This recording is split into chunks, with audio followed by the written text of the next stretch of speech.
Olá, meus irmãos, Deus os abençoe em nome de nosso Senhor Jesus Cristo.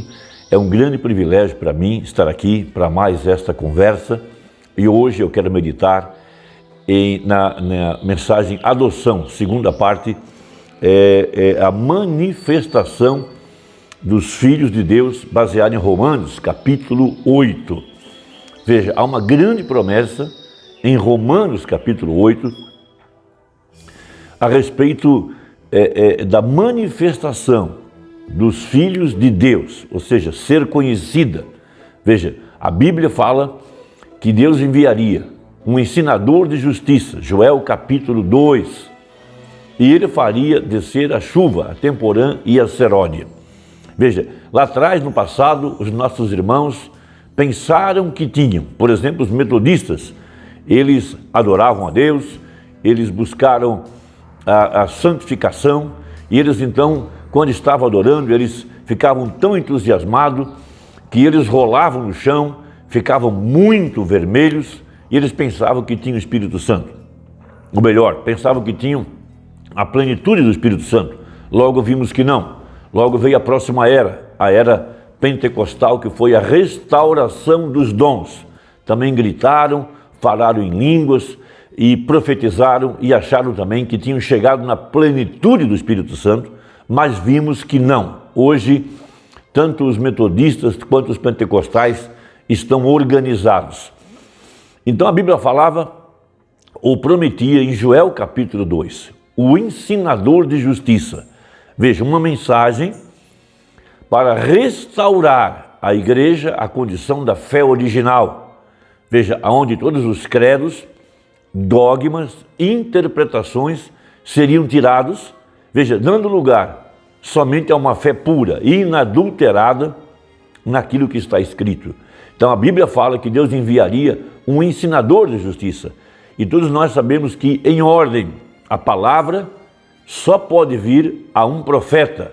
Então, ali estava a profecia de Malaquias capítulo 4, que antes do grande e terrível dia do Senhor, Deus enviaria o profeta Elias.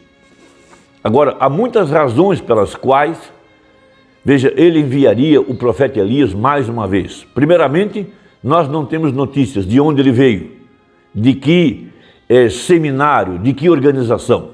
Apenas ele apareceu pregando no deserto. Ou seja, temos aqui uma indicação que seria um homem descomprometido, completamente rendido à vontade de Deus, como assim diz o Senhor, e com o poder da palavra falada. Todos nós sabemos que Elias, ele orou e por 3 anos e meio não choveu. E depois ele orou e voltou a chover. Todos nós sabemos que ele invocou, veja, o fogo para queimar o altar, queimar o sacrifício. Então um profeta, veja, que estava completamente descomprometido com o sistema religioso do seu dia, e ele veio para combater, veja, a religião organizada do seu dia, Jezabel, quando Jezabel estava totalmente dominando a política do seu dia, o rei Acabe. Veja, isso tudo são sinais das condições aqui do tempo do fim. Deus enviaria um profeta, não ligado ao sistema organizado, mas exatamente quando Jezabel, o sistema religioso, aliado com a política, estivesse governando sobre a terra. Veja, um profeta capaz de ter visões, capaz de interpretar a palavra e capaz, veja, de invocar o poder de Deus. Como disse Elias lá atrás, o Deus que responder com fogo, esse é o verdadeiro Deus. E aqui no tempo do fim, Deus envia uma mensagem, veja, vindica ela com um pilar de fogo, da mesma forma que vindicou Moisés, e da mesma forma que vindicou o apóstolo São Paulo. Um profeta com o poder da palavra falada, que pôde interferir na natureza, veja, ordenando a tempestade que cessasse e ordenando ao sol que voltasse a brilhar. Veja, com um poder para criar os esquilos, como foi nos dias de Moisés, que com o poder da palavra ele trouxe as pulgas e as rãs, porque Deus disse que levantaria um profeta como Moisés, aqui no tempo do fim. Um profeta ao qual a palavra pudesse vir, um profeta que que fosse completamente vindicado pelo assim diz o Senhor, e veja, e vindicado pela coluna de fogo. Veja, então Deus enviaria o ensinador de justiça para trazer, veja, a chuva, o derramamento do Espírito Santo, mas para tanto precisava, veja, que viesse um ensinador de justiça, e a palavra só vem ao profeta. Veja, então nós temos aquelas 5 manifestações que identificam o ministério. Primeiro, quando uma doutrina sai, veja, pregada por alguém. Então, primeiro, ela tem que estar apontada na Bíblia. Segundo, tem que vir a um profeta, porque a revelação só vem a um profeta. Terceiro, tem que ser a estação certa. Então, nós sabemos que antes do grande e terrível dia do Senhor, de acordo com Malaquias capítulo 4, Deus enviaria o profeta Elias. Veja, porque Elias está representando a igreja que estaria viva sobre a terra e que não passaria pela morte, porque Elias foi arrebatado num carro de fogo. Então, o profeta Elias foi apontado na Bíblia. Veja, ele veio pela primeira vez, Elias mesmo, depois João Batista, primeiro Elias, depois Eliseu, depois João Batista, depois Elias de Malaquias 4, e por último, veja, as 2 testemunhas de Apocalipse 11, Elias mesmo, veja, junto com Moisés, para trazer os 144 mil à sua expiação, que é reconhecer o Messias, reconhecer Jesus Cristo. Então, próxima coisa, a estação, depois tinha a maneira certa e depois a pessoa predestinada aonde essa palavra estaria se cumprindo. Então nós vemos que tudo isso se vindicou, veja, no ministério do anjo de Apocalipse 10:7, que foi o ministério que teve o profeta Irmão Brana. Veja, vieram antes muitos Elias, muitas capas de Elias, muitas personificações, mas nenhum deles preencheu os requisitos como o Irmão Brana preencheu. Cada requisito exigido na palavra. Veja, ali estava um profeta com visões, ali estava um profeta trazendo o ensinamento da palavra, ali estava um profeta como Moisés, que pôde trazer, veja, a palavra para legislar sobre a igreja. Ali estava um profeta que tinha a manifestação do pilar de fogo. Veja, ali estava um profeta, veja, o Filho do Homem, que podia discernir os pensamentos dos corações, como ele fez com a mulher do poço, como ele o fez com Pedro, como ele fez com Natanael. Veja, Jesus havia dito que o sinal de sua vinda estaria conectado aos dias de Ló. Assim como foi nos dias de Ló, assim também seria nos dias da vinda do Filho do Homem. Veja, vimos lá um anjo visitando Abraão. Aquele anjo era o próprio Deus. E ele de costas discerniu os pensamentos do coração de Sara. Veja, para identificar o dia e a hora em que nós estamos vivendo. Logo após a visitação daquele anjo, Sodoma foi queimada. Veja, agora em ordem, nós estamos vendo a terra em convulsão, terremotos, vulcões. Veja, o movimento que vem do mar. Jesus disse que esse seria um sinal de que as pessoas desmaiariam de terror por causa do movimento que viria do mar. Veja, vulcões explodindo dentro do Oceano Pacífico. Veja, e por toda parte. Sim, e também temos agora essa pandemia, veja, que seguirá de outra pior do que essa, de acordo com a profecia. Veja, e Jesus disse que haveria uma mensagem para trazer a igreja de volta à fé original, de acordo com Malaquias 4, para converter o coração dos filhos aos pais. Veja, começando pelo batismo em nome de Jesus Cristo, tirando a igreja da falsa doutrina da Trindade e trazendo a igreja de volta à fé apostólica. Então, veja, Romanos capítulo 8, versículo 18. Porque para mim tenho por certo que as aflições desse tempo presente não são para comparar com a glória que em nós há de ser revelada. Paulo estava profetizando, veja, dos dias da vinda do Filho do Homem, aonde a glória de Deus apareceria outra vez em meio do seu povo, aquele pilar de fogo, veja, que estava originalmente atrás do véu, Mas veja, isso viria sobre a igreja de acordo com Isaías 60.